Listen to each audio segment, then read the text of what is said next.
So, Silksong is out, much to everyone's disbelief, and it is a difficult game, to put it lightly. So, I don't mean to brag or anything, but I thought coming off of Elden Ring that I would be ready for the difficulty that would be possible in this game, but I very much so wasn't. I guess I should have expected that it was going to be a very different kind of difficulty. It's like I've gotten to understand and even enjoy the difficulty mechanics in Elden Ring. And when I encountered some difficulties in Silksong, the difference between those mechanics made it really hard to get used to, I guess you can say. It made it very easy to get frustrated and complain. So, is Silksong too hard? For me, it's personally too early for me to say. I don't think I'm too far into the game to be able to say, but I have watched other streamers, one of which is a speedrunner in the series, and he did crazy good. It's crazy just how good he is at this game. Made some of those fights that gave me trouble look like a cakewalk. But then I've seen other players who are avid Elden Ring players, for example, getting their butts kicked. And I think that across the board, there has to be some kind of Souls-like fatigue starting to set in, for everyone. Maybe not everyone, but for a lot of people, it's kind of easy to just start to feel like too much difficulty is too much. And it's not because the game is bad, it's because you've just been through it. You have that 1,000-yard stare, that 1,000-yard Elden Ring stare. But going back into Silksong proper, like I said, it's definitely too early for me to say because I haven't gone too far into the game yet, but I think that I've played the game quite enough at least to be able to speculate. So, one of the things that is going to be causing a lot of divisiveness in the game is the pogo. So the pogo is gone now, or not gone actually, that's a really bad way to say it. I apologize. The pogo now is different. It's not easy, or not as easy. It takes some getting used to, and even then, I feel like pogos are not free. That is probably one of the mechanics that hit me the absolute hardest when I first started playing the game. I didn't even want to platform anything. I would see those little buds, the ones that you can bounce on, and I knew that I had to pogo on them, and I had no interest in doing it because I had already seen how difficult it was to aim this thing. Now, the more I played the game, I eventually came across this thing here. It's a crest. Where do I change my crests? Here. So you get a different crest. It's called the Reaper crest. And this thing here... Okay, so spoiler alert. Sorry. I'm about to start explaining some game mechanics that change. If you don't want to be spoiled, I would say click out here right now. I have no idea too much about the story, so I probably won't be spoiling anything in that regard. I don't think I'll be talking story at all, to be honest. Only game mechanics. So if you don't want to be spoiled for game mechanics, definitely do not be in this video. So, or do not listen to this video, obviously. Anyway, so with this crest here, the pogo changes. It becomes this. So as you can see, it has a massive berth. It makes pogoing a lot more, how should I say, easy or just forgiving in general.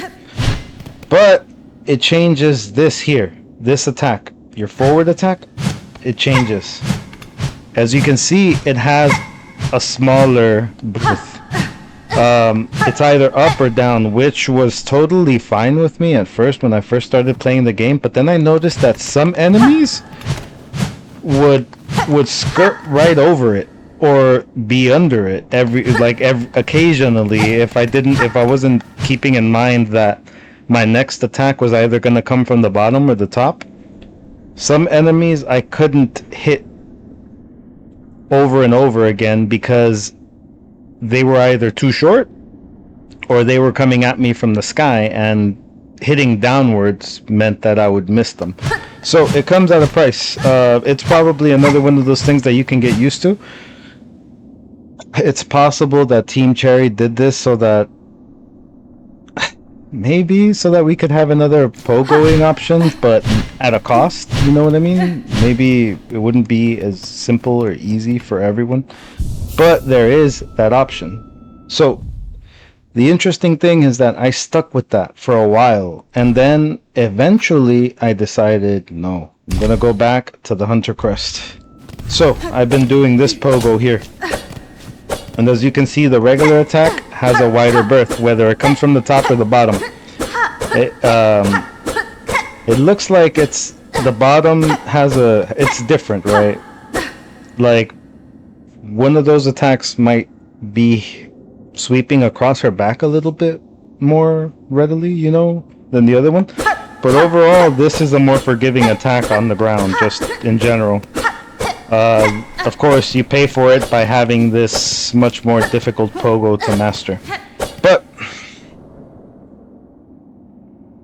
I'm sure, I don't know if many of you, and at this point, for those of you who really don't want to be spoiled on some of the sections in the game, I would say click out right now.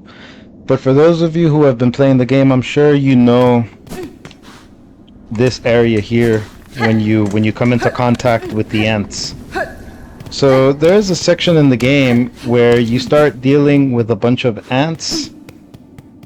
Here you fight a very interesting fight. One of them that teaches you how to parry, I would say. Learning how to parry in this fight was pretty interesting.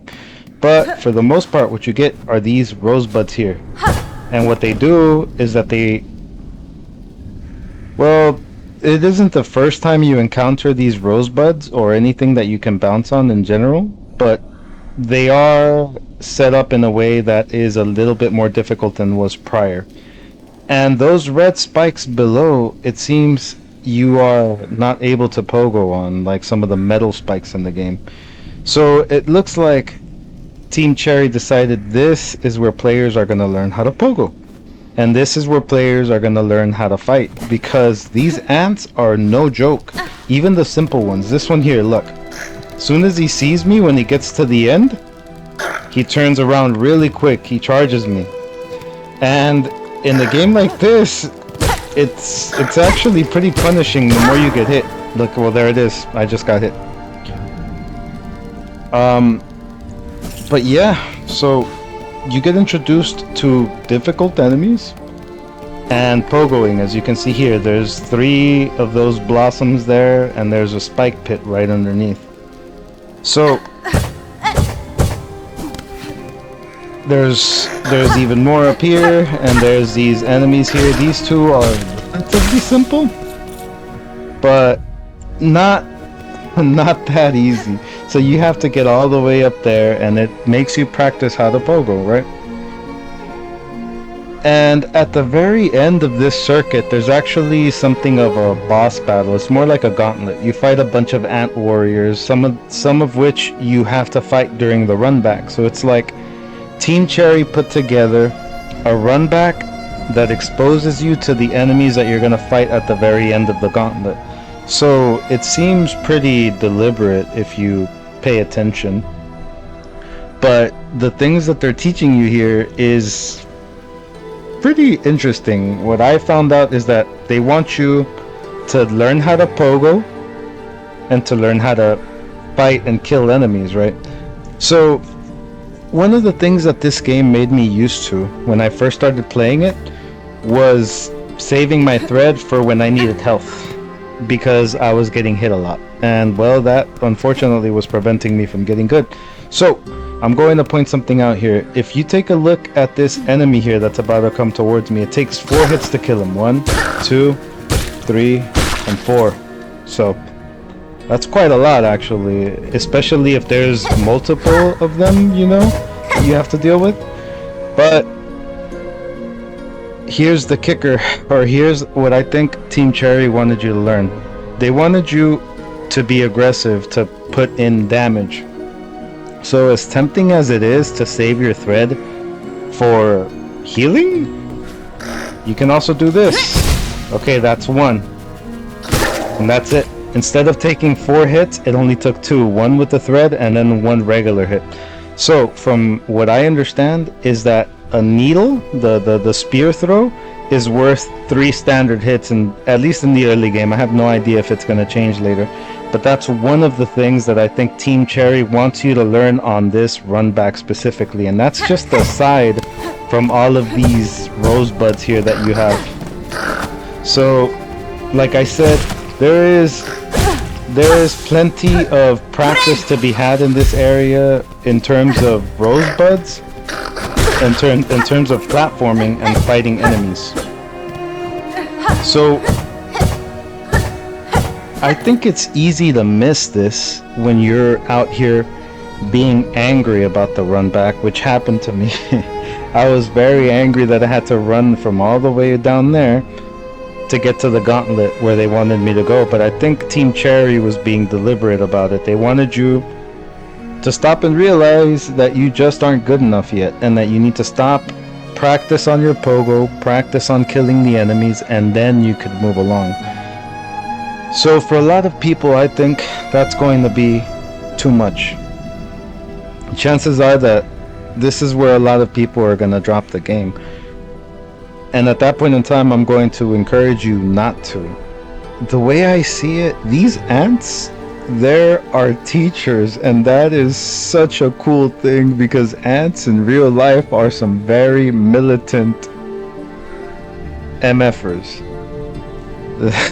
They embrace war. I think there's a quote out there that says that ants are the only animal other than human beings that, you know, wage war on one another. So yeah, embrace the ants and embrace the rosebuds and the platforming and everything, and it will pay off. And I'm about to show you in a very unexpected way that it pays off. So for me, when I came to this realization, I stopped caring about the boss battle at the end. I committed to the run back. I practiced. I didn't stop until I got as good as I possibly could at it. Every now and then I still make a mistake, but ever since then, I have no issue, or most of the time, no issue with pogoing. As you can see, I'm starting to learn. I'm getting pretty good at it. So here I go. Well, that's just gonna happen every now and then. Pogoing is just not the best choice. For example, here, rather than pogo down there, which is really close to the spikes, as you can see there, I could just glide, which I would much rather do. But nevertheless, this whole thing, this whole situation is what taught me how to pogo, and it's pretty deliberate. And I think a lot of players, if they embrace it, they are definitely gonna get better. I suck at the pogo here because it requires 100% focus for me.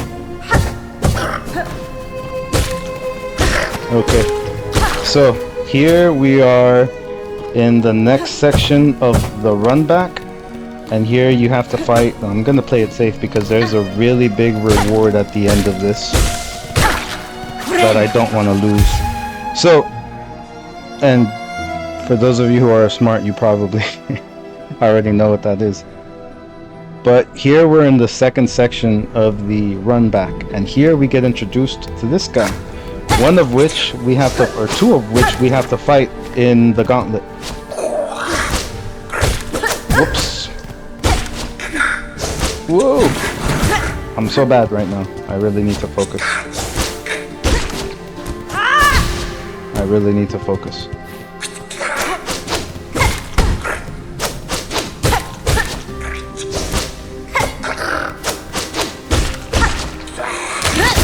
There we go. Okay, so he's done. So that's one of the enemies, and in some of these runbacks when I'm fully focused and I'm not really thinking about talking or getting any types of points across, I'm using my spear throw a lot more often, and he dies a lot quicker because of it. So this here is another one of the enemies that you fight in the gauntlet. Sometimes you fight him in a 2v1, and he's a lot squishier than the one above. He dies, I believe, in 2 spear throws, or 1 spear throw and 2 hits, which is very quick if you don't use any type of spear throw. Imagine, if he dies in 2 spear throws, that means it takes 6 hits to kill him, and squeezing in 6 hits when it's a 2v1 is insane. So learning to be aggressive with your spear throw is very key and important, and these ants are here to teach you all about it, man. Whoops, I really need to be careful now.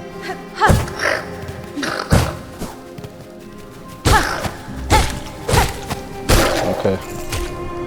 Alright. Get my other... Okay. That ant actually gave me a lot of trouble when I first started. But here we are, moving further into the second section of the gauntlet before you get to the boss battle. So here we're gonna fight yet another one of these guys.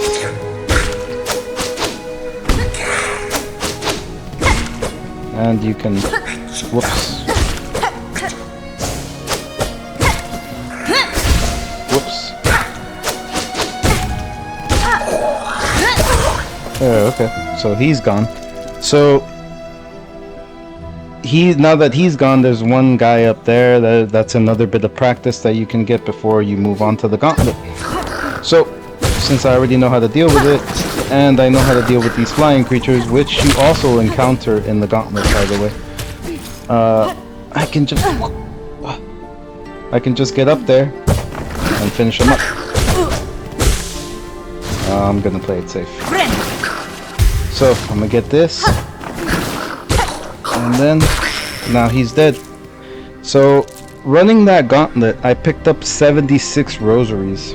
So, at some point in time when I was doing this, I got so good at the run back and at killing every one of these enemies on my way back to the boss fight that I never died during the run back, even as I was killing all of them. So basically, I prepared myself to be better able to do that boss fight at the end, while stashing rosaries into the boss arena every single time I made it back. So by the time I made it to that boss and actually beat it, I had accumulated 900 rosaries. So I probably shouldn't admit that so openly, but I got my butt kicked really bad, and I decided that I just needed to learn and get good, and I decided that the ants were the ones to teach me, because not only were they a really challenging enemy, but all these rosebuds all over the place were also forcing me to learn how to pogo, and I think I've gotten much better. Hopefully I'll have a much better experience going forward. But yeah, so as I said, 900 rosaries, and you guys can see right there that I have a cocoon just chilling there that I decided to leave there specifically so I can show you guys how lucrative it can be for you to actually use your runbacks to get good at the game. I don't know how many times Team Cherry is going to do this, if they're going to craft the runback specifically so that you can learn the boss that's waiting for you at the end of it. But they definitely seem to have done it here. I don't like to speak in uncertainties because I really have no idea what the devs were thinking. But looking at it, it seems pretty clear that that was their intention here. And after watching a bunch of other streamers and listening to the discourse out there, I've heard that this section is one of the sections that is really causing some division in terms of how people feel about Silksong, whether it's too hard or whatever, right? So going back, do I think Silksong is too hard? Like I said, I can't say yet, but I definitely think there are some things that I personally would change. only because it's a taste thing at this point in time is what I can say. But I don't think, I just don't know yet if it's too hard or not. And a lot of people are worried on if whether Team Cherry is going to nerf the game at all, you know, make it easier for people. If they do, it just depends on what it is that they decide to do. I can't say I hope they don't, and I can't say I hope they do, because like I said, I just don't know how I feel about it just yet. But I think that it is very important for everyone to know that making the decision while frustrated or being angry before you get used to the mechanics is a mistake. It's always best to make your final opinion on these types of situations once you've actually learned how to play the game.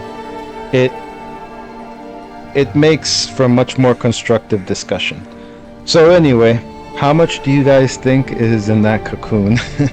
You think it's another 900? Well, I actually forgot how much there was. Well, let's find out. Let's see. Hopefully I don't die pogoing. Woo! Oh god, no. Alright, so I'm gonna play this safe. So there is 700. There were 700 and change in there. So, bam. Just like that, I have 784 rosaries I can go spend on whatever it is I need. So embrace the run back, kids. It helps you get good and it helps you build rosaries, which isn't easy because I was constantly dying. And it wasn't until I started learning that not only making an effort to learn, that I actually started learning how to play the game and building up some rosaries.